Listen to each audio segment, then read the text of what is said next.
நம் மக்கள் மண்ணிலே மண்டியிட்டு அடிமையாய் வாழ அன்னையர் நம்மை ஆள.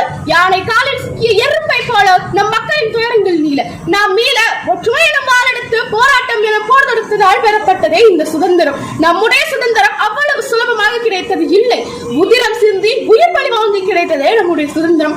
எழுதுகோள் கொண்டு பாரதி, வீரமங்கை வேலு நாச்சியார், கப்பலோட்டிய வ.உ.சி., கப்பம் கட்ட மறுத்த கட்டபொம்மன் போன்றோரின் தியாகத்தால் பிறந்ததே நம்முடைய சுதந்திரம். வீரர்கள் சிந்தி இரத்தம் காவியாகி கதராடையில் பூத்த வீரம் வெண்மையாகி சுதந்திர காற்றில் தேசம் பசுமையாகி வர்ணக்கொடியின் புகழ் நாட்டு செய்யும் பரவியுள்ளது. அன்னை கொடியே ஆகாய முரசும் கொடியே உன்னை வாழ்த்த என் வந்த தமிழ் வார்த்தை பஞ்சமாயிற்று. இஸ்லாம் எங்கள் வழி, இன்ப தமிழே எங்கள் மொழி என்ற காரணமுள்ளர் விடுதலை போராட்டத்தில் பங்கேற்க தன்னுடைய பொது தேர்வை புறந்தள்ளினார்.